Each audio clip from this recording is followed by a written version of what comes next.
نستعين. السلام عليكم ورحمة الله وبركاته. وعلیکم السلام الحمد لله القادر المقتدر القدير، والصلاة والسلام على السيد البشير النذير وعلى آله وأصحابه ووارث حاله الأمين المكين محي الدين برحمتك يا أرحم الراحمين، وبعد. أعوذ بالله من الشيطان الرجيم. بسم الله الرحمن الرحيم. ألف لام ميم ذلك الكتاب لا ريب فيه. صدق الله العظيم وبلغنا رسوله النبي الأمين الكريم الرؤوف الرحيم، ونحن على ذلك لمن الشاهدين والشاكرين، والحمد لله رب العالمين. قال الله تبارك وتعالى مخبرا وآمرا تكريما لحق نبيه وتعظيما: إن الله وملائكته يصلون على النبي يا أيها الذين آمنوا صلوا عليه وسلموا تسليما. اللهم صل وسلم وزد وبارك عليه وعلى آله وصحبه ووارث حاله وعلى من لديه صلاة وسلاما عليك يا رسول الله صلی اللہ تعالی علیہ وسلم. چلے جب حضور سوئے فلک بلغ العلا بکمالہ، کوئی دیکھے رخ کی چمک دمک کشفت دجا بجمالہ. وہ ہیں بے مثال دریں چشک حسنت جمیع خصالہ. انہیں دیکھ لیں تو پڑھیں ملک صلو علیہ وآلہ. اللہم صلی وسلم وزد وبارک علیہ وعلی آلہ وصحبہ ووارث حالہ وعلی من لدیہ صلاۃ وسلام علیک یا رسول اللہ صلی اللہ تعالی علیہ وسلم. اللہ تبارک و تعالی کا فضل و احسان کہ اس نے ہمیں اور آپ کو اس بابرکت اور نورانی محفل میں حاضر ہونے کی توفیق عطا فرمائی. قابل مبارکباد ہیں وہ لوگ جنہوں نے اپنی کوششوں سے اس محفل کو سجایا سنوارا،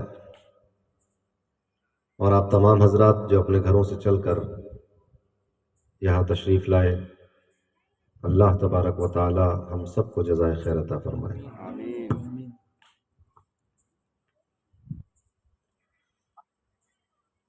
موسم بہت اچھا ہے، ہوا بھی چل رہی ہے،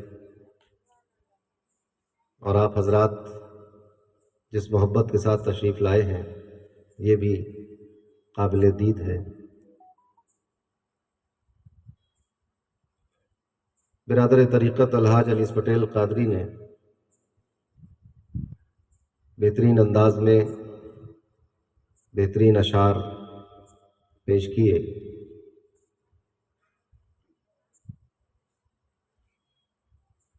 حضور تاجدار اہل سنت فخر قادریت محبوب غوث اعظم حضرت مولانا شاہ عبد الحمید محمد سالم قادری نبر اللہ مرقدہ رضی اللہ تعالی عنہ بارگاہ رسالت باب میں خراج عقیدت پیش کرتے ہوئے فرماتے ہیں: تخیل مت کہو اس کو، یہ ایک زندہ حقیقت ہے. سبحان اللہ.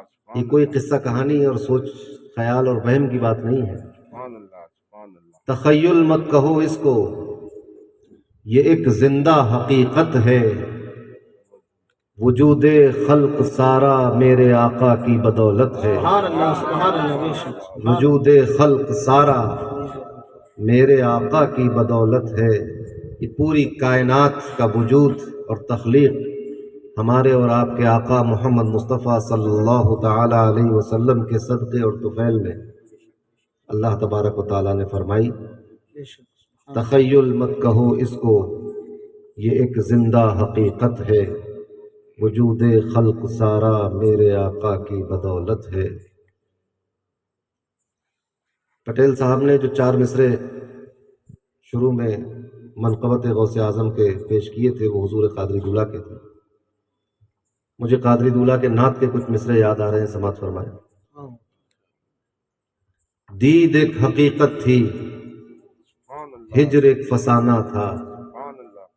دید ایک حقیقت تھی، ہجر ایک فسانہ تھا، ہم تھے جب مدینے میں وہ بھی کیا زمانہ تھا۔ سبحان اللہ سبحان اللہ۔ دید ایک حقیقت تھی، ہجر ایک فسانہ تھا۔ جب ہندوستان میں تھے تو ہجر ہی ہجر تھا، دوری ہی دوری تھی، مگر جب مدینے پہنچ گئے تو یہ دوریاں ختم ہو گئیں، ہجر ختم ہو گیا۔ اب وہاں دید کا اور دیدار کا معاملہ شروع ہوا۔ دید کے بارے میں علامہ اقبال کا ایک شعر مجھے یاد آیا۔ شاعر مشرق کہتا ہے کہ ادائے دید سراپا نیاز تھی تیری۔ مدینے میں جو دید ہوتی ہے یہ خالی ایسی دیدار نہیں ہوتا ہے، سبحان اللہ سبحان ادائے دید سراپا نیاز تھی تیری، کسی کو دیکھتے رہنا نماز تھی تیری۔ اللہ سبحان اللہ۔ کیا بات کسی ہے، کو سبحان دیکھتے رہنا اللہ۔ نماز نماز تھی تیری۔ تو قادری دولہ فرماتے ہیں کہ دید ایک حقیقت تھی، ہجر ایک فسانہ تھا، ہم تھے جب مدینے میں وہ بھی کیا زمانہ تھا۔ یاد ہے فقط اتنا ہم تھے اور سجدے تھے، یاد ہے فقط اتنا ہم تھے اور سجدے تھے، آگے بے خودی جانے کس کا آستانہ تھا۔ سبحان اللہ سبحان اللہ۔ آگے بے خودی جانے کس کا آستانہ تھا۔ اس شعر کو سمجھنے کے لیے یہ مسئلہ سمجھنا بہت ضروری ہے کہ اللہ کے سوا کسی اور کو سجدہ کرنا حرام ہے۔ اللہ کے سوا سجدہ کرنا حرام، اور سجدے بھی دو طرح کے ہیں۔ ایک سجدہ تعظیمی، کسی کی عزت کرنے کے لیے اس کو سجدہ کر لے اس کے سامنے۔ ایک سجدہ عبادت کہ کسی کی عبادت کے لیے، جیسے ہم اللہ کی عبادت کے لیے سجدہ کرتے ہیں۔ پرانے زمانے سے مراد 200-300 سال پرانا زمانہ نہیں، پرانی امتوں میں، مثلا حضرت یوسف علیہ السلام کے زمانے میں یہ سجدہ تعظیمی جائز تھا کہ حضرت یوسف علیہ السلام کو ان کے بھائیوں نے سجدہ کیا، تعظیم دینے کے لیے، عبادت کرنے کے لیے تو نہیں کر سکتے سجدہ۔ سجدہ عبادت تو ہمیشہ سے حرام تھا، اللہ کے سوا کسی کی عبادت نہیں ہوگی۔ لا الہ الا اللہ یہ روز ازل سے عقیدہ چل رہا ہے، انبیاء تبدیل ہوتے رہے مگر عقیدہ یہی رہا، لا الہ الا اللہ۔ آگے نبی تبدیل ہوتا رہا، حضرت آدم سے لے کر نبی کریم صلی اللہ علیہ وسلم تک، مگر پہلا پیغام سب کا یہی رہا کہ اللہ کے سوا کوئی عبادت کے لائق نہیں۔ تو سجدہ تعظیمی بھی اب شریعت محمدی میں حرام ہو گیا۔ اب سجدہ تعظیم کی نیت سے بھی نہیں کیا جا سکتا، وہ بھی حرام ہے، چاہے جائے کہ عبادت کا۔ تو قادری دولہ فرما رہے ہیں کہ یاد ہے فقط اتنا ہم تھے اور سجدے تھے۔ یہ یاد ہی نہیں کہ کس کو کر رہے تھے سجدہ، بس اتنا یاد ہے کہ ہم تھے اور سجدے تھے، آگے بے خودی جانے کس کا آستانہ تھا۔ اور بات چل رہی ہے مدینے کی، اگر یہ بات مکے کی ہوتی تو پھر کوئی شک و شبہ ہی نہیں تھا کہ سامنے کعبہ تھا اور ہم سجدہ کر رہے تھے، مگر مدینے کی بات چل رہی ہے۔ تو مدینہ شریف میں صرف سجدہ یاد رہ گیا، یہ نہیں یاد کہ آستانہ کس کا تھا۔ تو مسئلہ سنتے چلیے کہ جب انسان کی عقل و شعور صحیح اور سالم ہو، اس کی نگہبانی کر رہے ہو، ایسی صورت میں اس کو کوئی بھی ایسا کام کرنا جائز نہیں ہے جس کو شریعت نے منع کر دیا۔ لیکن اگر بے خودی طاری ہو جائے، جذب کا عالم آ جائے، وجد کا عالم آ جائے، عقل و شعور کی منزل نیچے رہ جائے اور عشق اور وفور عشق آگے نکل جائے، اب عقل کو اعمال میں دخل نہیں رہ جاتا، تو آگے بے خودی جانے کس کا آستانہ تھا۔ ہم نے نیت نہیں کی تھی کہ ہم رسول کو سجدہ کریں گے، اور کر بھی نہیں سکتے کہ رسول اللہ کو سجدہ کرنا بھی حرام ہے، اور آپ نے خود اپنے صحابہ کو اس چیز سے روکا ہے۔ ہم کیسے کر سکتے ہیں کسی قبر کو سجدہ، کسی بزرگ کو سجدہ، کسی رسول اور نبی کو سجدہ نہیں کر سکتے۔ لیکن جب عقل و خرد ہی ساتھ چھوڑ جائے تو پھر آگے بے خودی جانے، ہمیں کیا پتا آگے بے خودی جانے کس کا آستانہ تھا۔ اب یہ مضمون حضور قادری دولہ جیسی شخصیت ہی باندھ سکتی تھی، عام انسان کے بس کی بات نہیں ہے کہ شعر میں اتنا عظیم الشان مضمون باندھے اور اتنی احتیاط کے ساتھ کہ اس پر گرفت بھی نہ کی جا سکے، سبحان اللہ کیا بات ہے گرفت کے دائرے سے بھی باہر رہے اور بات بھی کہہ دی۔ یہ قادری دولہ کا اللہ تبارک و تعالیٰ نے مقام ان کو عطا فرمایا تھا۔ سبحان اللہ یاد ہے فقط اتنا ہم تھے اور سجدے تھے، آگے بے خودی جانے کس کا آستانہ تھا۔ بے خودی کا بھی عجیب عالم ہے۔ جب بے خودی حضرت منصور حلاج پہ طاری ہوئی تو انہوں نے کہا انا الحق، دیجیے صاحب۔ اور آج وہ رحمۃ اللہ تعالیٰ علیہ کوئی بھی مسلمان یا صوفی یا بزرگ یا عالم یا مفتی ان کے اس قول کی یا اس کام کی تردید نہیں کرتا، برائی نہیں کرتا، فتویٰ بھی نہیں دیتا، بلکہ کیا کہتا ہے؟ غوث اعظم جیسا ولی فرماتے ہیں کہ میں اگر منصور کے زمانے میں ہوتا یا منصور میرے زمانے میں ہوتے تو میں ان کو سنبھال لیتا۔ سبحان اللہ جب برتن چھوٹا رہ جائے اور اس میں پانی زیادہ ڈال دیا جائے تو پانی پھر بہنے لگتا ہے، چھلک جاتا ہے۔ تو کبھی کبھی بندے کے دل کا جو ظرف ہے وہ چھوٹا پڑ جاتا ہے اور انوار و تجلیات کی برسات زیادہ ہو جاتی ہے تو پھر وہ چھلکنے لگتی ہے۔ تو جب حضرت منصور کا سینہ بھر گیا انوار سے، اور جب اب اس انوار و تجلیات اور مشاہدات کو اپنے سینے میں جمع کرنے کی سکت ختم ہو گئی تو زبان سے نکلا انا الحق ان اللہ تحت جبتی وہذا، یہ کہہ دیا۔ تو بہرحال جب بے خودی کی بے خودی ہوتی ہے، آگے بے خودی جانے کس کا آستانہ تھا۔ اللہم صلی علی سیدنا و شفیعنا و حبیبنا و مولانا محمد مبارک وسلم، صلاۃ و سلاما علیک یا رسول اللہ صلی اللہ تعالی علیہ وسلم۔ قرآن کریم میں بہت سے مقامات پر ہم یہ دیکھتے ہیں کہ اللہ تبارک و تعالیٰ نے اپنے کلام کی، آیت کی، سورت کی ابتدا کچھ ایسے حروف سے کی ہے جن کا ترجمہ اور مطلب کوئی نہیں جانتا، جیسے الف لام میم اور اس طرح کے دوسرے مقطعات۔ مسئلہ یہ ہے، سورہ فاتحہ کے بعد، سورہ فاتحہ تو بالکل محکم ہے، بالکل واضح ہے، سورہ فاتحہ کے بعد اب سورہ بقرہ شروع ہو رہی۔ اب یہاں سے قرآن کا تعارف اللہ نے شروع کیا، ذالک الکتاب لا ریب فیہ، یہ قرآن کا پہلا تعارف۔ توجہ سے سن رہے ہیں نا؟ تعارف سمجھتے ہیں؟ تعارف کسے کہتے ہیں؟ پہچان کرانا۔ دیکھیے جس کو آپ نہیں جانتے اس کے بارے میں آپ کو بتانا تاکہ آپ اس کو جان لیں، آپ اس کو پہچان لیں۔ کوئی نیا شخص آئے تو تعارف کرایا جائے گا کہ یہ فلاں شخصیت ہے، یہ انہوں نے زندگی میں ایسے ایسے کارنامے انجام دیے اور ان کے یہ کارہائے نمایاں ہیں، ان کی زندگی ان کاموں میں گزری ہے اور انہوں نے ایسا، تو یہ اس کے بارے میں بتایا، اس کی ڈگریاں بتائی جاتی ہیں، اس کی شخصیت اور اس کے کردار اور اس کے کام بتائے جاتے ہیں، اس کی توجہات اور اگر تصنیفات ہیں تو ان کے نام بتائے جاتے ہیں، تاکہ تعارف ہو، تاکہ آپ اس کو بہتر پہچان لیں، معرفت آپ حاصل کر لیں اس کی، اس کے بارے میں آپ خوب جان جائیں۔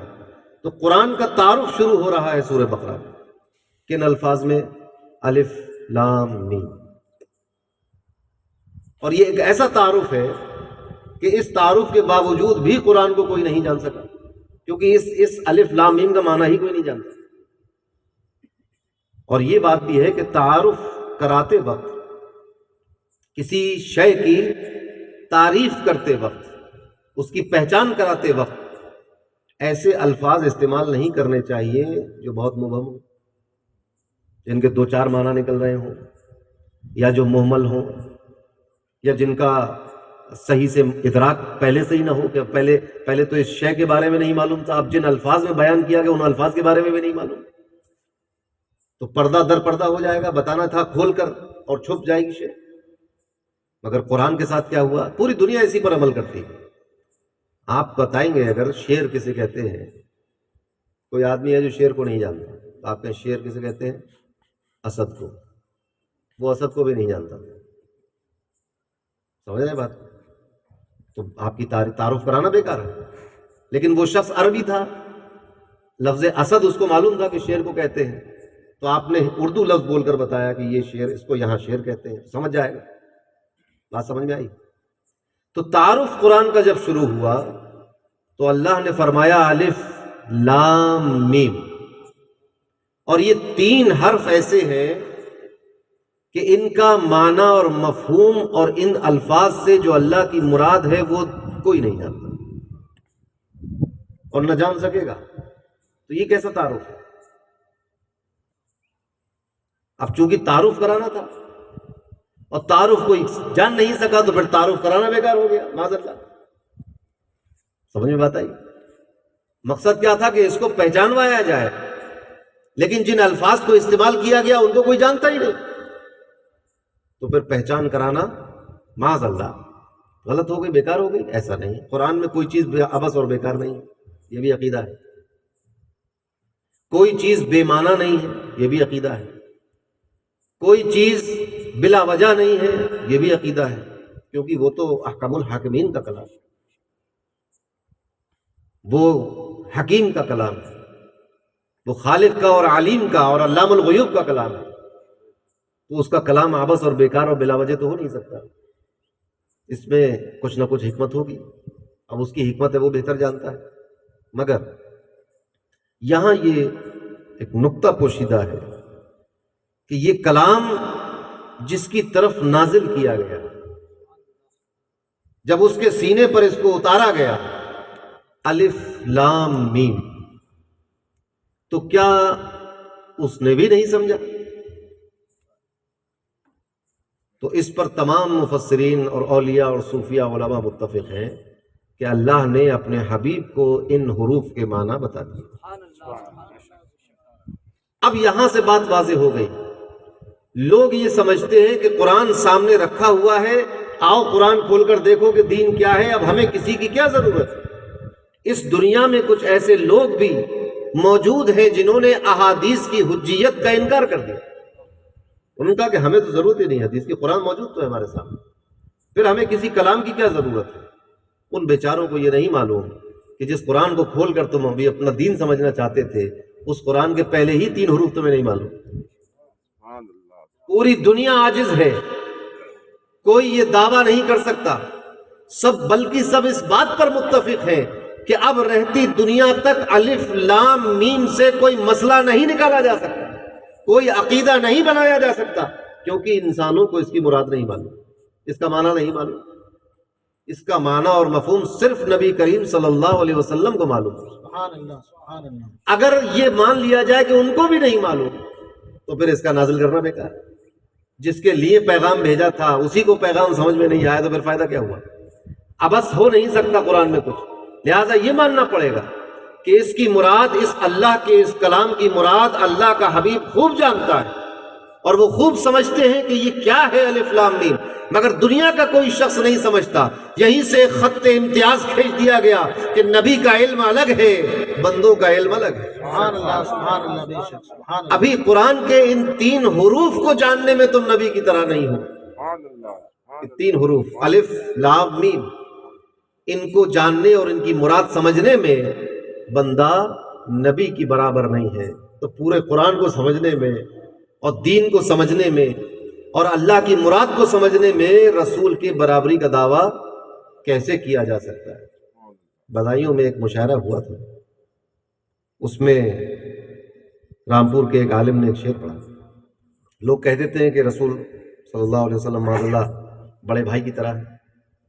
انہوں نے کہا کہ بھائی ہے ان کا لقب جو ہے رسولوں کے امام، بھائی ہے ان کا لقب جو ہے رسولوں کے امام، عقل کے اندھوں کو بس ایسے ہی کام آتے، عقل کے اندھوں کو بس ایسے ہی کام آتے۔ تو نبی کریم صلی اللہ علیہ وسلم کی عظمت اور شان اور ان کا علم اور ان کی بلندی اور ان کی بزرگی اور بلند پائیگی کو قرآن نے اس الفاظ میں بیان کیا، الف لام میم کہ جب دنیا کا کوئی شخص اس کی تلاوت کرے گا تو اپنا عجز، اپنا کم علمی، اپنی محرومی اور اپنا جہل اس کی نظر کے سامنے ہوگا، اور اسی کے ساتھ ساتھ یہ بھی نظر آئے گا کہ جن الفاظ کو دنیا کا کوئی عالم نہ جان سکا، کوئی مفسر نہ جان سکا، کوئی محدث نہ جان سکا، بڑے سے بڑا علامہ نہ جان سکا، اس کو میرے نبی صلی اللہ علیہ وسلم جانتے ہیں۔ تو جس کو کوئی نہیں جانتا ہے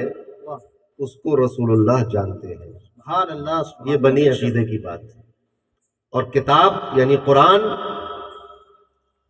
کا کوئی بھی جز یا کوئی بھی حرف یا کوئی ترکیب یا کوئی لفظ ایسا نہیں ہے کہ جس کا معنی اور مفہوم اور اس معنی اور مفہوم سے اللہ کی کیا مراد ہے یہ نبی نہ جانتے ہو، ایسا نہیں۔ اب ایک مسئلہ یہ آتا ہے کہ جب نبی کریم صلی اللہ علیہ وسلم پورا قرآن جانتے ہیں تو آپ نے پورا قرآن کا معنی بیان کیوں نہیں کیا؟ سوال آیا کہ نہیں؟ جبکہ قرآن نبی کریم سے یہ کہہ بھی رہا ہے کہ یہ جو آپ پر نازل کیا گیا ہے آپ اس کا بیان فرما دیں۔ ایک ہوتی ہے تلاوت، تو تلاوت تو پورے قرآن کی آپ نے کی، صحابہ نے یاد کیا، لکھ لیا، پورا قرآن جمع ہو گیا۔ اسی کے ساتھ قرآن نے اللہ نے حکم دیا کہ آپ بیان بھی کر دیں، یعنی جو الفاظ مشکل ہے، جو معنی نہیں سمجھ میں آ رہا ہے اس کو سمجھا دیں۔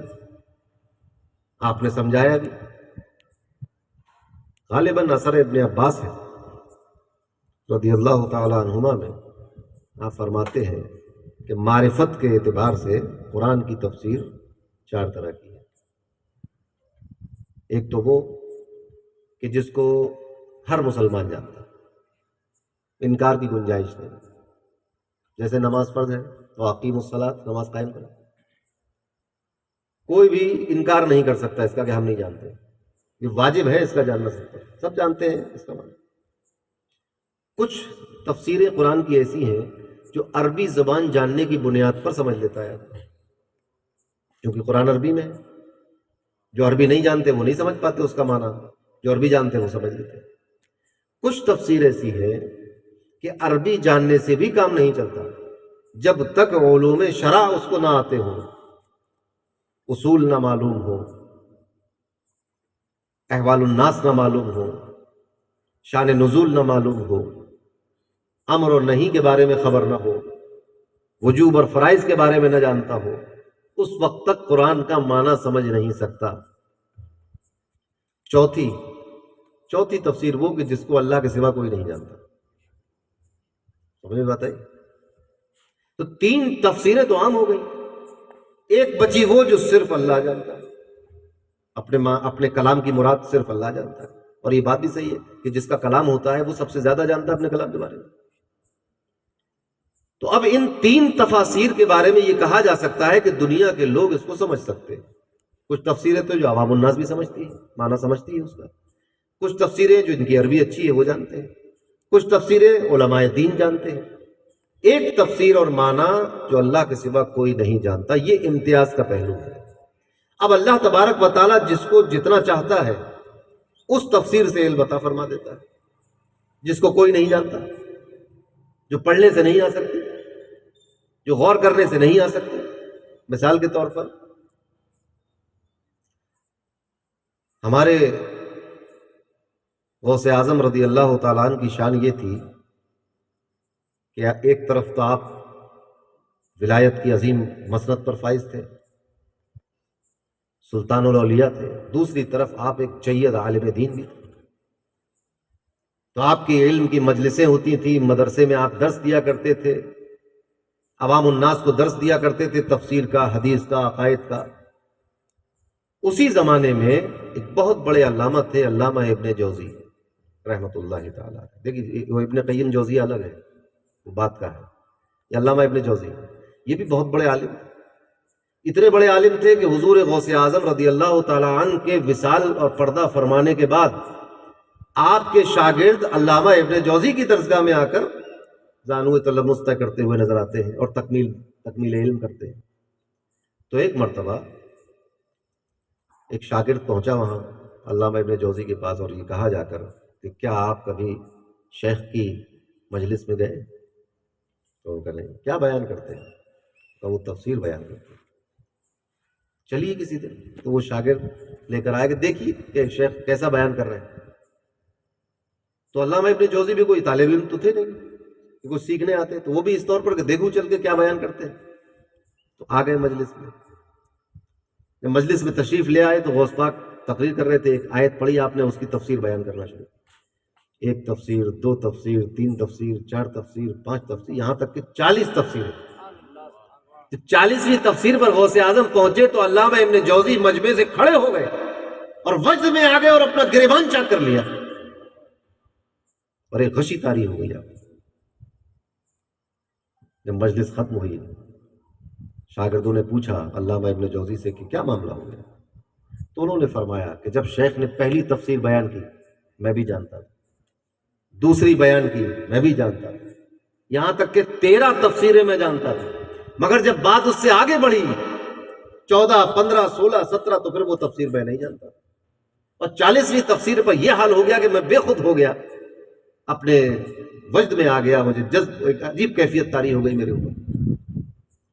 تو یہ جو 13 تک تفسیریں چلی، ان میں کچھ وہ تفسیریں ہوں گی جو سب جانتے ہیں، کچھ وہ تفسیریں ہوں گی جو عربی کی بنیاد پر جانی جاتی ہیں، تو علامہ ابن جوزی عربی جانتے تھے، کچھ تفسیریں وہ ہوں گی جو علوم شرع جاننے کی بنیاد پر سیکھی جا سکتی ہیں، تو علامہ ابن جوزی بہت بڑے عالم دین تھے، وہ بھی جانتے تھے۔ مگر اس کے بعد جو تفسیر شروع ہوئی، یہ وہ تفسیر ہے جو اللہ کے سوا کوئی نہیں جانتا، اپنے علم اور کسب کی بنیاد پر کوئی نہیں حاصل کر سکتا، یہ محض فضل الہی ہے کہ جس بندے پر ہو جائے اور جتنا ہو جائے اتنے سکھا دیتا ہے۔ یہ غوث اعظم کی وہ شان تھی، اس تفسیر سے جو صرف اللہ جانتا ہے۔ تو اب غوث اعظم کی یہ شان کہ اللہ نے ان کو اتنی تفسیریں سکھائی، اتنا معنی بتایا قرآن کا صوفیہ کو، اولیاء کو، تو اب ذرا اندازہ کیجئے کہ اپنے پیارے حبیب کے جن پر قرآن نازل کیا، سبحان اللہ، براہ راست جن پر وحی نازل فرمائی، سبحان اللہ، اور جن کو قرآن کے معنی اور مفاہیم بیان کرنے کا حکم دیا ہے، ان کو کتنا سکھایا ہو۔ سبحان اللہ، سبحان اللہ، کیا بات۔ تو سوال یہ تھا کہ جب اتنا سکھایا، حکم دیا، تو پورے قرآن کا معنی کیوں نہیں بیان کیا نبی کریم؟ سوال آیا؟ اس میں بھی بہت سارے لوگوں کا اختلاف ہے۔ ابن تیمیہ اینڈ پارٹی کہتی ہے کہ پورے قرآن کی تفسیر بیان کر دی رسول اللہ نے، اور دلیل میں یہ آیت لے کے آئی کہ اللہ نے حکم دیا ہے کہ آپ پر جو نازل کیا گیا ہے اس کو بیان کریں۔ باقی جمہور اہل سنت ان کا موقف یہ ہے کہ پورے قرآن کی تفسیر بیان نہیں کی، بلکہ اس آیت کا مطلب یہ ہے کہ آپ قرآن کو بیان کر دیں کہ جو چیزیں امت کو سمجھ میں نہیں آ رہی اس کا بیان کر دیں۔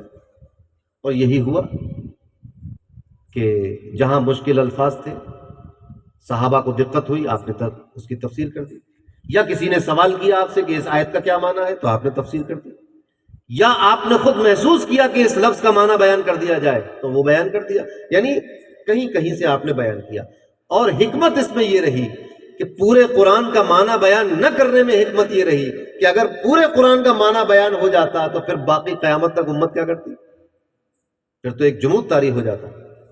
تو امت کے فکر کو جھنجھوڑنے کے لیے، اس کے شعور کو پروان چڑھانے کے لیے، اس کے علم کو بڑھانے کے لیے، اور علم میں اور اصول میں اور قرآن میں اور تفسیر میں غور اور فکر کرنے کے لیے وہ مقامات چھوڑ دیے گئے کہ اللہ رہتی دنیا تک وقتاً فوقتاً اپنے رسول کے واسطے اور وسیلے سے اب ان کی امت کے علماء کے قلوب پر وہ دروازے کھولتا رہے، جیسے حضور غوث اعظم کے دل پر دروازے کھولے، امام اعظم کے دل پر دروازے کھولے۔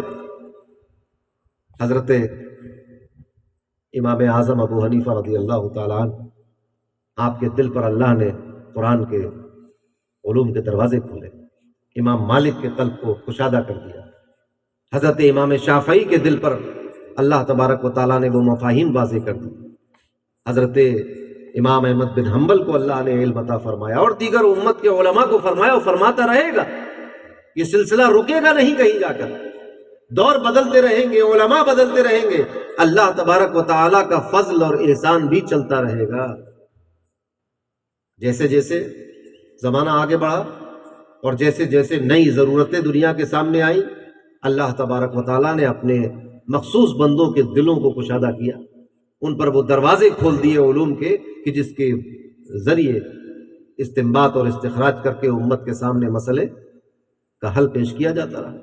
غرض یہ کہ بات یہ چل رہی تھی کہ الف لام میم کا معنی کوئی نہیں جانتا، کتنی بھی کوشش کوئی کر لے اندازے لگا سکتا ہے۔ جیسے مفسرین نے اندازہ لگایا کہ الف لام میم یعنی حروف مقطعات سے مراد کتاب ہے، کلام ہے، علم ہے۔ کیوں؟ کیونکہ ان کے بعد جب ان حروف کو استعمال کیا گیا قرآن میں، اللہ نے یاد کیا، اس کے بعد فوراً یا تو کتاب کا ذکر ہوا، یا علم کا ذکر ہوا، یا غیب کی کوئی خبر بتائی گئی۔ تو اس سے پتہ چلتا ہے کہ ان سے یہی مراد ہوگا۔ یہ ایک تخمینہ اور ایک اندازہ ہے۔ لوگوں نے الگ الگ، صوفیہ نے بہت سارے معنی بیان کیے، مگر وہ یقینی نہیں ہے۔ یہ نہیں کہا جا سکتا کہ یہی اللہ کی مراد ہے جو آپ بیان کر رہے ہیں۔ جس طرح یہ کہتے ہیں وَأَقِیمُوا الصَّلَاةَ، نماز قائم کرو، اس سے نماز کی فرضیت ثابت ہو رہی ہے، یہی اللہ کی مراد ہے۔ اس طرح ان حروف مقطعات کے بارے میں کوئی یہ نہیں کہہ سکتا کہ ایک معنی بیان کرے اور کہے کہ یہی اللہ کی مراد ہے۔ یہ بات صرف نبی کریم صلی اللہ علیہ وسلم فرما سکتے تھے، معنی بیان کرتے اور کہتے یہی اللہ کی مراد ہے۔ وہ آپ نے نہیں بیان کیا، لہٰذا یہ بات، اور یہ ضروری بھی تھا تاکہ بندوں کو ان کی اوقات یاد رہے کہ تم کتنے ہی ہو جاؤ، تم عالم ہو سکتے ہو، بڑے عالم ہو سکتے ہو، بہت بڑے عالم ہو سکتے ہو، مگر سب سے بڑے عالم نہیں ہو سکتے۔ کہ بندے کو اس کی اوقات یاد دلانے کے لیے کہ جب آپ زمانے میں آسمانوں کا سفر طے کر کے لوٹے، چاند پر اور مریخ پر کمندے ڈال کر نیچے لوٹو، تو تمہیں اپنے جہل اور کم مائگی اور عاجزی کا احساس ہو جائے کہ تم قرآن کے شروع کے 3 لفظوں کو نہیں جانتے۔ بہت بڑے عالم صحیح آپ، سب سے بڑے عالم نہیں ہو سکتے، وہ تو اللہ ہے۔ سب سے بڑا عالم، سب سے بڑا علم والا کون ہے؟ اللہ۔ فوق کل ذی علم علیم، ہر جاننے والے کے اوپر ایک، اور سب کے اوپر اللہ تبارک و تعالیٰ کی ذات گرامی ہے۔ تو یہ احساس رہتا ہے بندے کو کہ میں سب کچھ نہیں ہوں، میں بھی تھوڑا بہت ہوں، کچھ ہوں، سب کچھ تو نہیں ہو سکتے، کیونکہ قرآن کے یہی 3 حروف، ابھی اس کا مسئلہ اٹکا ہوا ہے۔ نہ اس سے آپ معنی نکال سکتے ہیں، نہ ترجمہ کر سکتے ہیں، نہ مسئلہ بنا سکتے ہیں، نہ عقیدہ بنتا ہے۔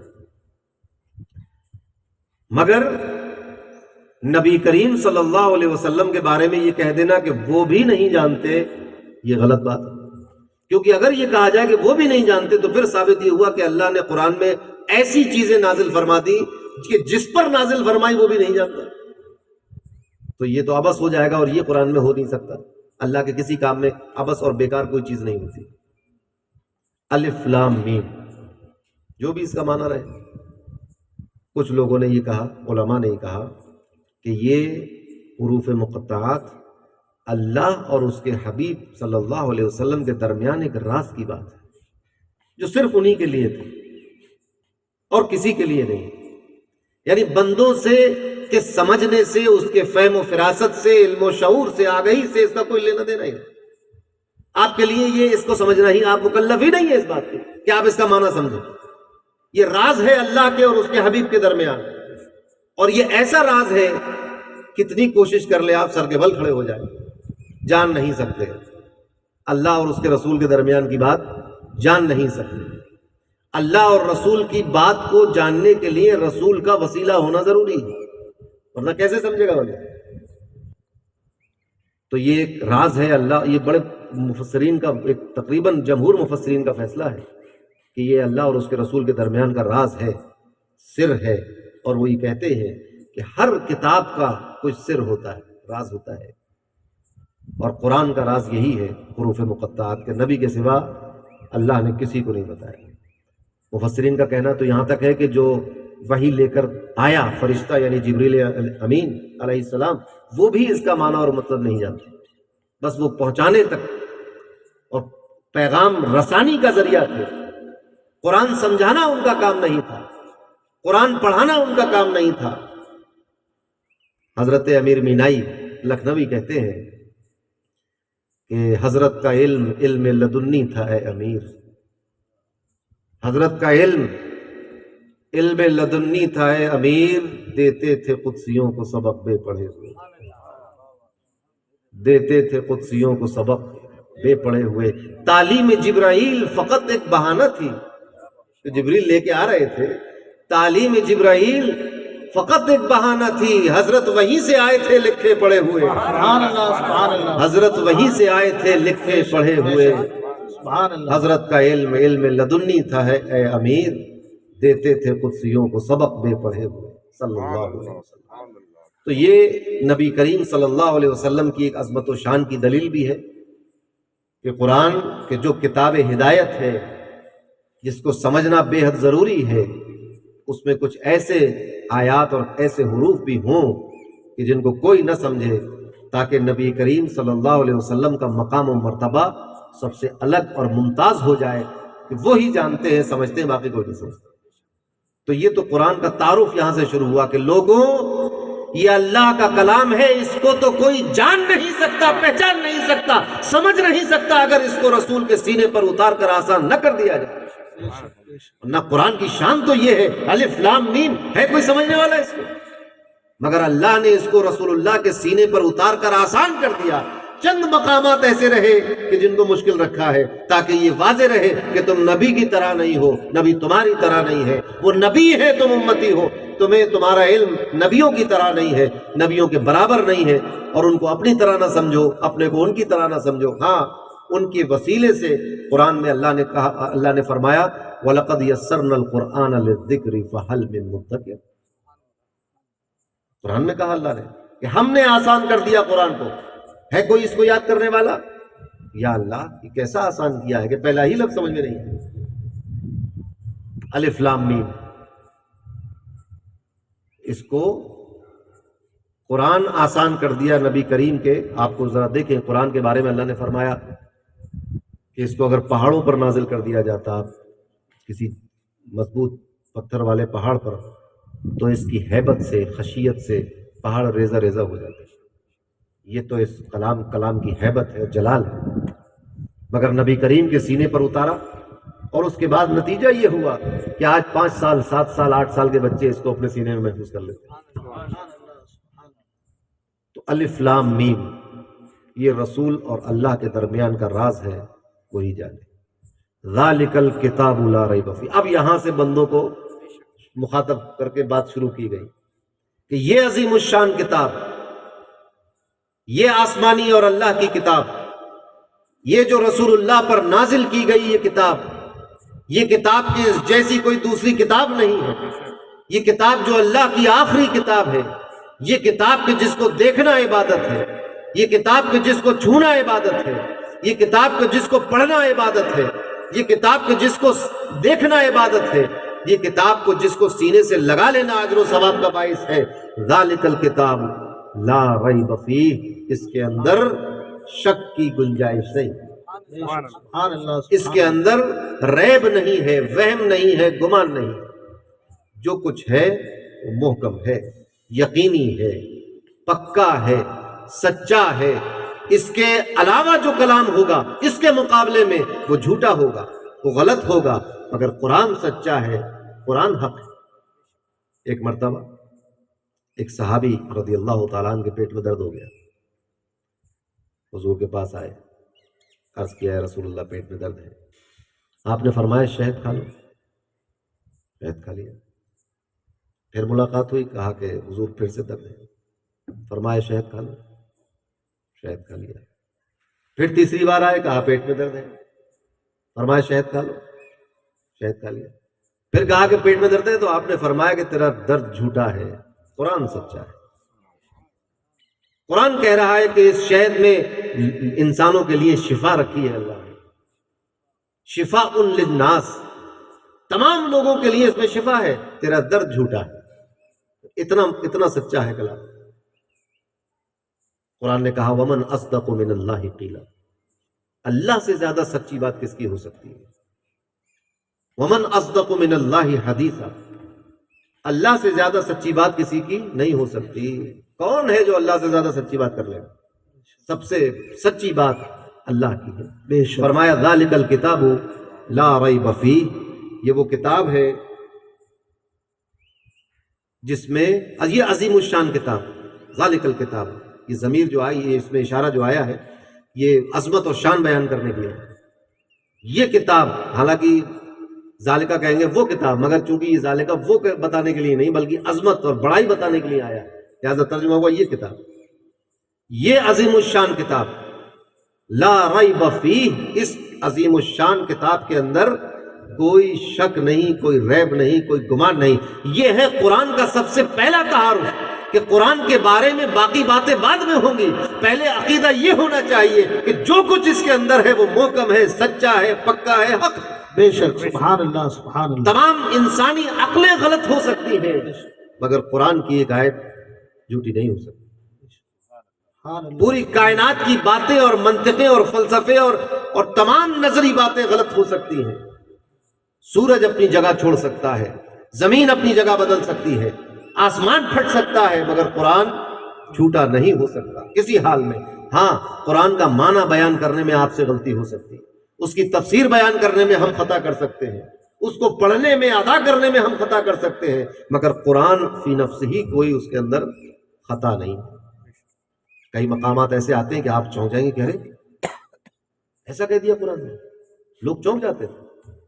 اب ہم چونکہ پشتینی مسلمان ہیں، چلے آ رہے ہیں مسلمان، تو ہمیں تو عجیب سی نہیں لگتی بات، مگر آپ ذرا سوچیں اس زمانے کو کہ جس زمانے میں قرآن نازل ہو رہا،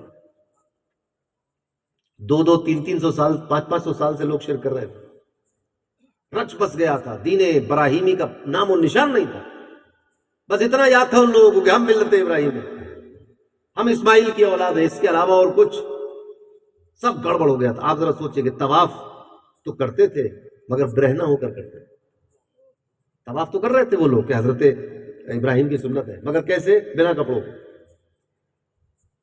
تو یہ اس طرح ان کا معاملہ ہو گیا تھا۔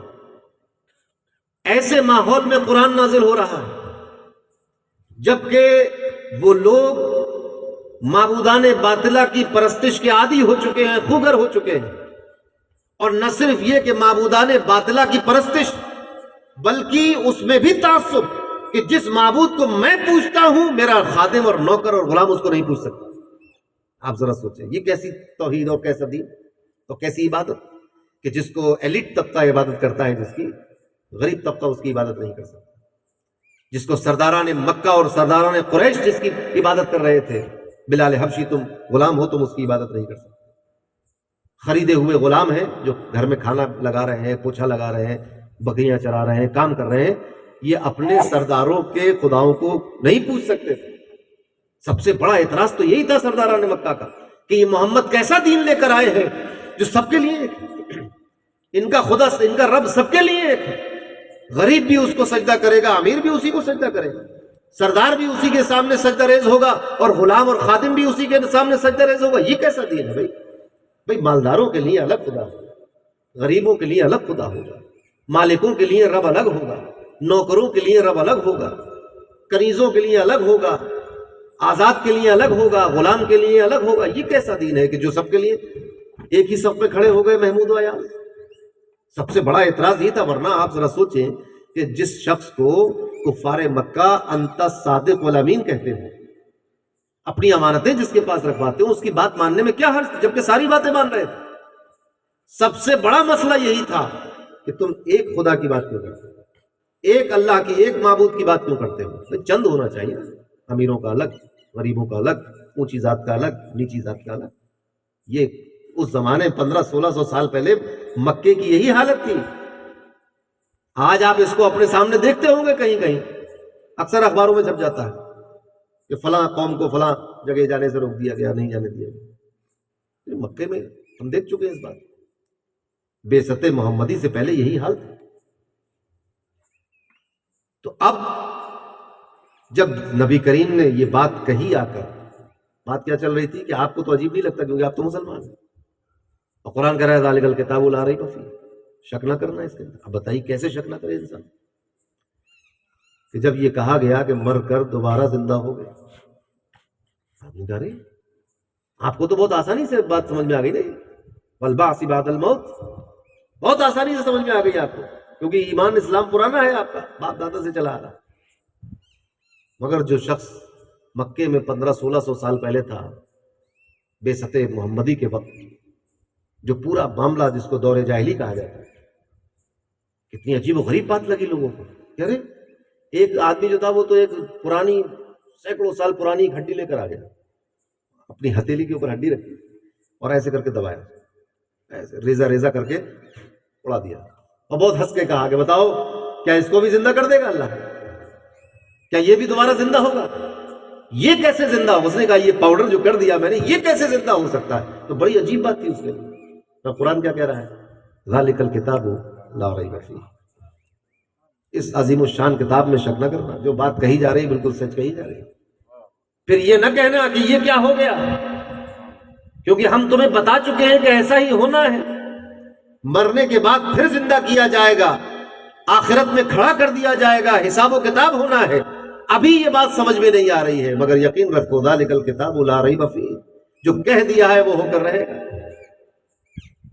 پھر پوری سورہ یاسین کی آیتیں نازل ہوئی جس میں بتایا گیا کہ کیسے زندہ ہوگا اور کون زندہ کرے گا اور کس طرح زندہ ہوتا ہے. پوری بات تفصیل سے اس میں بیان, خاص طور سے اس کی آخری چند آیات بہت تفصیل سے اللہ نے بیان کیا. کا تعارف یہیں سے شروع کیا کہ لوگوں شیطان وسوسے دے گا کہ ایسا کیسے ہو سکتا ہے, یہ کیسے ممکن ہے, کیا ایسا بھی ہو سکتا ہے؟ لہٰذا اس وسوسے کو دور کرنے کے لیے بات ہی یہاں سے شروع کی گئی, ذالک الکتاب لا ریب فیہ, یہ عظیم الشان کتاب ہے جس میں کوئی ریب نہیں, گنجائش نہیں. سبحان اللہ.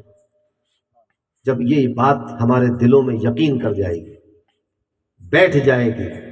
ابھی میں اوپر کمرے میں تھا تو یہاں سے ایک نعت یا منقبت کے کچھ اشعار تھے, اس میں یقین عین الیقین حق الیقین ہے, ایک مصرع تھا یقین عین الیقین حق الیقین ہے. تو جب یہ بات ہمارے دل میں یقین کر جائے اور حق الیقین کی منزل تک پہنچ جائے کہ ذالک الکتاب لا ریب فیہ, اب اس کتاب سے جو حکم دیا جائے گا وہ حق ہوگا, اس میں کیفا و لما کرنے کی گنجائش نہیں ہے کہ کیوں اور کیسے. کیونکہ تعارف میں آپ ذرا سوچیں کہ تعارف اس ڈھنگ سے بھی ہو سکتا تھا, یہ اللہ کی کتاب ہے جو اللہ نے اپنے آخری نبی پر نازل فرمائی, جو الحمد سے لے کر والناس تک ہے. ذالک الکتاب لا ریب فیہ, اور اس عظیم الشان کتاب میں کسی شک کی بات بن جائے. مگر اس سب کے علاوہ کیا فرمایا اللہ نے؟ الف لام میم ذالک الکتاب لا ریب فیہ. اس جھگڑے میں نہ پڑو تم کہ کب نازل ہوا اور کیسے نازل ہوا اور کتنا نازل ہوا. بس یہ سمجھو کہ جو محمد الرسول اللہ نے دے دیا ہے, ذالک الکتاب لا ریب فیہ, اس کتاب میں شک کی گنجائش نہیں. سبحان اللہ. سبحان اللہ. لوگ اس میں شک پیدا کر رہے تھے, جیسے میں نے آپ کو مثال دی ابھی کفار مکہ کی کہ کیسے دوبارہ زندہ ہوں گے, شک ظاہر کیا. روح کسے کہتے ہیں؟ شک ظاہر کیا. اللہ ایک ہے, اس میں شک ظاہر کر دیا. تو بہت سارے شکوک و شبہات ظاہر کر رہے تھے. اللہ نے اپنے ماننے والوں کو ہدایت فرمائی, ذالک الکتاب لا ریب فیہ, یہ کتاب, یہ عظیم الشان کتاب ہے جس میں ذرہ برابر بھی شک کی گنجائش نہیں. بات سمجھ میں آ گئی؟ اب اس کتاب کے مختلف احکامات ہیں, مختلف پیغامات ہیں, وہ سب سچ ہوں گے. وقت چونکہ زیادہ ہو رہا ہے, ورنہ اس کی آگے کی جو آیات تھی اس پہ بھی تھوڑی روشنی ہوتی تو اور بات مزہ بھی آتا آپ کو اور سمجھ میں بھی آتا. تو عرض کرنے کا مطلب یہ ہے کہ یہ عظیم الشان کتاب جو اتنی عظیم الشان ہے کہ شک کی گنجائش نہیں ہے, تو جو کچھ ہے وہ حق ہے. یعنی مرنے کے بعد زندہ ہونا ہے, اس پر ایمان یقین ہے. نماز فرض ہے تو اس پر یقین ہے. روزے اور حج اور زکوٰۃ فرض ہو گئی, نیکی اور بھلائی کے کام فرض ہو گئے. رسول اللہ صلی اللہ علیہ وسلم کی عظمت اور تعظیم اور صلاۃ و سلام, یہ سب حق ہے. سب حق ہو گیا کہ نہیں؟ تو جب اس قرآن کے سارے پیغامات اور احکامات اور سارے مسائل اور ساری آیات اور سارے حکم حق ہیں, تو پھر ہمارا یہ فرض ہونا چاہیے کہ ہم چونکہ اس کتاب کے بے عیب اور لا ریب ہونے کے پر ایمان لا چکے ہیں, تو ان تمام احکامات کو لبیک کہتے ہوئے اپنا لیں. ہوتا کیا ہے؟ ایمان جو ہمارا سلامت ہے وہ صرف اس وجہ سے ہے کہ ہم قرآن پر ایمان لائے, نماز نہیں پڑھ رہے, بس ایمان ہی سلامت ہے. سمجھیے وینٹیلیٹر پہ رکھا ہوا ایمان, عمل نہیں کر رہے, نماز پڑھ نہیں رہے, نماز کی فرضیت پہ قائم. تو ایمان جو ہے وہ ایڈمٹ ہے اس وقت, کیا معلوم کب رخصت ہو جائے, کیونکہ بھائی عمل نہیں ہے. جو اللہ نے حکم دیا کہ یہ کرو ہم نے مانا کہ نماز فرض ہے، مان لی، پڑھیں گے نہیں، تو یہ بالکل ایسی ہی بات ہو گئی جیسے وینٹیلیٹر پہ مریض لیٹا ہوا ہے، کبھی بھی رخصت ہو سکتا ہے۔ تو ایمان تو ہے، اب اگر بے نمازی فوت ہو جائے تو ایمان پر تو گیا، مگر کس حالت میں گیا؟ بالکل وینٹیلیٹر والی حالت میں گیا۔ کیا معلوم اندر کتنا ڈیمیج تھا، کڈنی کام کر رہی تھی کہ نہیں کر رہی تھی، پھیپڑے چل رہے تھے کہ نہیں چل رہے تھے، لیور صحیح تھا کہ نہیں تھا، وہ وینٹیلیٹر پہ تھا تو سانس جا رہی تھی یار۔ تو قیامت میں جب اٹھیں گے پتہ نہیں کہ جو گٹری رکھی ہے اس میں کیا نکلے، اس میں تو سب گناہ نکلیں گے، خرابیاں نکلیں گی، برائیاں نکلیں گی، تو پھر اس کے حساب سے پھر عذاب مرتب ہوگا۔ اس دن سے بچنے کی ضرورت ہے۔ ہمارا ایمان ہے کہ نماز فرض ہے، تو ہمارا عمل بھی یہ ہونا چاہیے کہ ہم نماز کو ادا کر دیں، تو پھر ہم ایک صحت مند ایمان والے ہیں۔ ایمان کے اجزاء تو نہیں ہوتے، مگر ایمان طاقتور ہوتا ہے، ایمان کمزور بھی ہو جاتا ہے۔ تو نماز کا انکار کر دینا فرضیت کا ایمان ہی نہیں ہے، کفر، خارج ایمان سے۔ نماز کا اقرار تو ہے کہ فرض ہے، مگر پڑھتے نہیں ہیں، تو یہ کمزور اور بیمار ایمان کی علامت ہے۔ اپنے ایمان کو مضبوط کرنے کی ضرورت ہے، کیونکہ ہم اس پر تو مان چکے، ذالک الکتاب لا ریب فیہ، اب تو کوئی بحث کی گنجائش بچی نہیں۔ جب قرآن کو مان لیا کہ اس میں کوئی شبے کی گنجائش نہیں، کوئی شک کی گنجائش نہیں، پھر کچھ لوگوں نے اس میں شبہ ڈالا، عجیب، کچھ لوگوں نے کہا کہ نمازیں صرف 3 ہیں۔ اس دنیا میں بڑے صرف عام ہی تھوڑی ہوتے ہیں ہاتھوں سے، اور بھی بہت ساری چیزیں مزیدار ہیں۔ آپ سنیں گے آخرت کا کمال ہے بھائی، ایسے بھی لوگ، آپ نے سمجھا کہ بس سیتا پھل اور آم ہی اس دنیا میں ہے، ایسا نہیں ہے، ایک سے بڑا ایک احمد پڑا ہوا ہے۔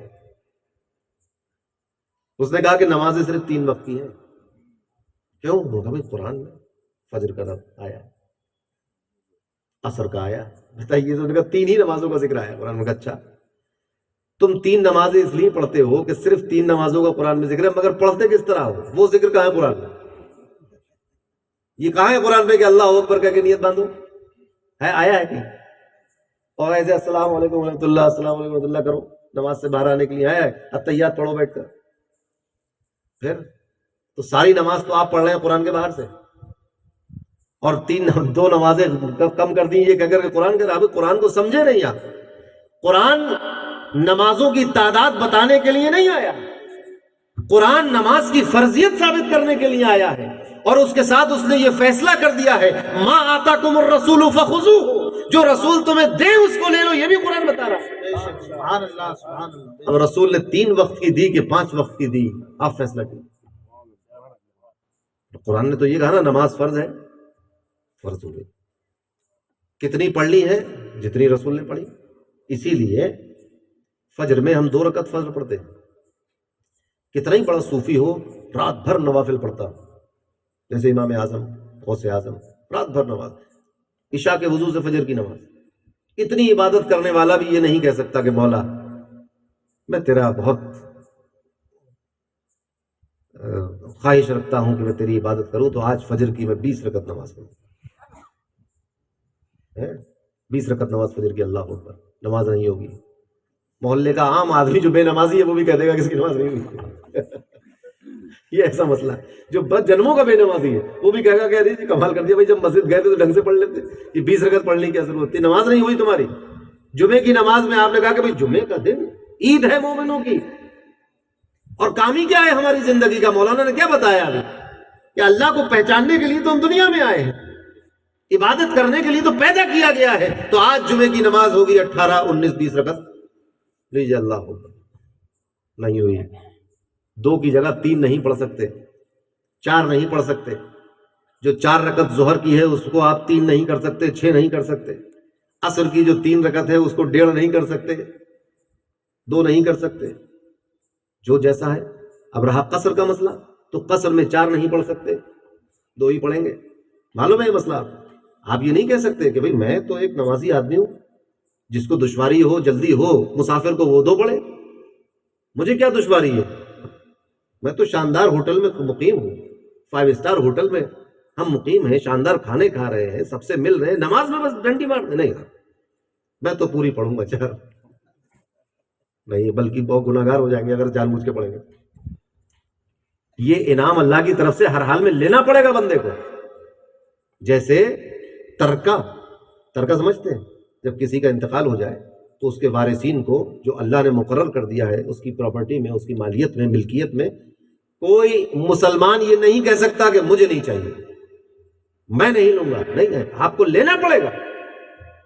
قرآن نے فیصلہ کر دیا ہے کہ لڑکے کا اتنا ہے، لڑکی کا اتنا ہے، بیوی کا اتنا ہے، ماں کا اتنا ہے، باپ کا اتنا ہے، جو بھی قرآن نے جو حصے مقرر کر دیے ہیں ہر حال میں آپ کو قبول کرنا پڑے گا۔ ہاں، قبول کرنے کے بعد آپ اپنی ملکیت شفٹ کر سکتے، مگر آپ یہ نہیں کہہ سکتے کہ مجھے باپ کی پراپرٹی میں حصہ نہیں چاہیے۔ آپ ہوتے کون نہیں کہنے والے؟ اللہ نے دیا ہے، وہ لینا پڑے گا۔ ہاں، آپ یہ کہیں کہ اللہ نے مجھے دیا، میں نے قبول کیا، اب میں یہ مدرسے کو پیش کرتا ہوں، میں یہ مسجد کو دے رہا ہوں، میں یہ فلاں کو دے رہا ہوں، میں اس کو دے رہا ہوں، ہبہ کر رہا ہوں، عطیہ کر رہا ہوں، صدقہ کر رہا ہوں، جو چاہو کرو، مگر لینے سے انکار نہیں کر سکتے۔ اسی طرح قصر نماز 4 کی 2 ہو گئی، اب آپ 4 نے، ہاں جماعت سے اگر کہیں چل رہی ہے تو چونکہ آپ امام کی اقتداء میں ہیں لہٰذا آپ کو 4 پڑھ لیں، تو اپنی مرضی سے نمازوں کی رکعت نہیں بڑھا سکتے۔ تو انہوں نے کہا کہ بھئی 4 نہیں، اب 3 ہی وقت کی نماز پڑھیں۔ قرآن میں 3 ہی وقت، قرآن میں یہ بھی تو ہے کہ جو رسول دے وہ لو۔ قرآن اسی لیے قرآن میں اللہ تبارک و تعالیٰ نے نبی کریم صلی اللہ علیہ وسلم کی حجیت، ان کے اقوال کی، ان کی باتوں کی، ان کے ارشادات کو حجت بنا کر پیش کیا ہے کہ جو رسول دے اس کو لے لو، جس سے منع کر دے اس سے رک جاؤ، جس چیز سے منع کر دے رسول اللہ اس سے رک جاؤ۔ صحابہ یہی کرتے تھے۔ تمام صحابی کے لیے، تمام مسلمانوں کے لیے سونا پہننا حرام۔ آج کل لوگ انگوٹھی پہن لیتے سونے کی، یہ حرام ہے۔ سونے کی انگوٹھی، یہ تو چاندی کی ہے، سونے کی انگوٹھی پہننا حرام ہے۔ سونا بندہ پہن لینا حرام ہے، چوڑی پہننا حرام ہے، انگوٹھی پہننا سونے کی حرام ہے، چین پہننا مردوں کے لیے، عورتوں کے لیے نہیں، مردوں کے لیے یہ پہننا حرام و ناجائز ہے۔ رسول اللہ نے اس کو حرام کر دیا، ناجائز کر دیا، اب لوگ پہن لیتے ہیں تو ایک ناجائز و حرام کام کے مرتکب ہو رہے ہیں۔ قرآن میں تو کہیں نہیں لکھا کہ انگوٹھی پہننا حرام ہے سونے کی، رسول اللہ نے حرام فرمایا، حرام ہو گیا، حدیث سے ثابت ہے۔ مگر نبی کریم نے فرمایا کہ سراقہ کے ہاتھ میں کسرا کے سونے کے کنگن دیکھ رہا، تو پوری امت کو سونا حرام۔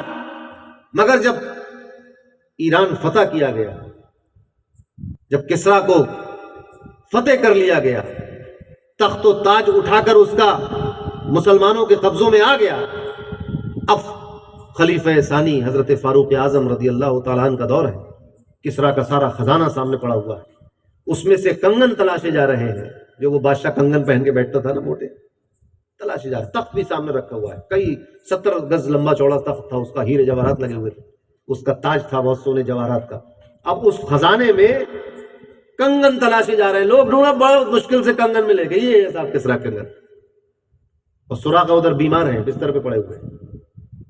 فاروق اعظم نے کہا کہ سراقہ کو بلاؤ، سراقہ کو بلایا گیا، آپ کو کنگن پہنائے گئے، تمام صحابہ کے سامنے انہوں نے کنگن پہنے، اور نبی کریم صلی اللہ علیہ وسلم کا فرمان سچ ہوا اور انہیں پہنا اس کو۔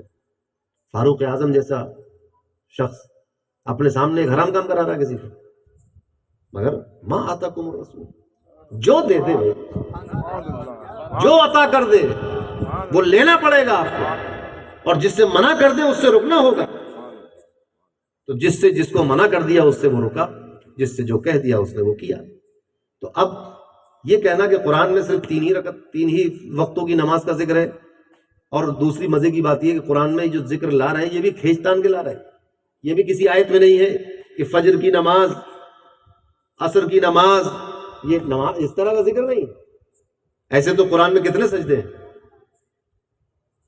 اتنے سجدے کیجیے، تو رکوع پھر تو اتنے رکوع کرو، تو یہ کوئی بات نہیں ہے۔ تو نبی کریم صلی اللہ علیہ وسلم نے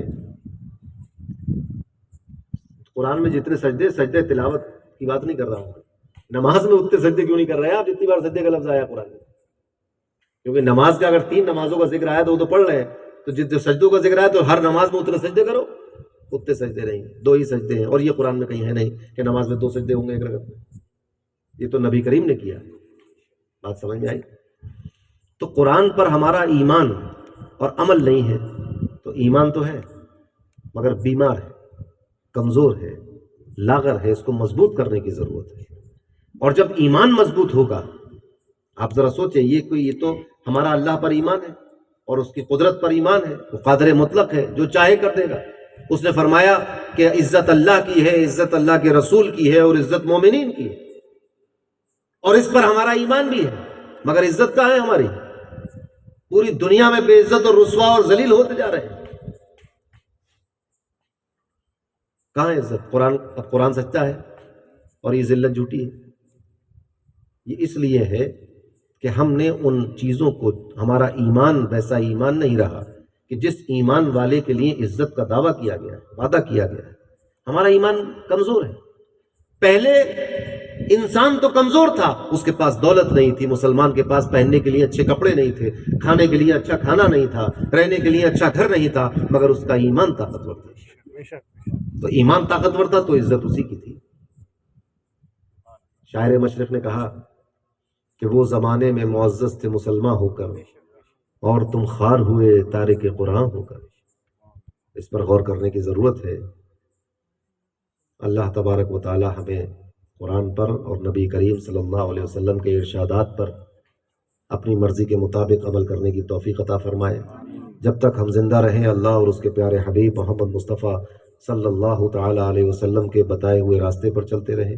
جب ہمارا آخری وقت ہو تو ہماری زبان پر ہو لا الہ الا اللہ محمد رسول اللہ صلی اللہ تعالی علیہ وسلم، وما علینا الا البلاغ۔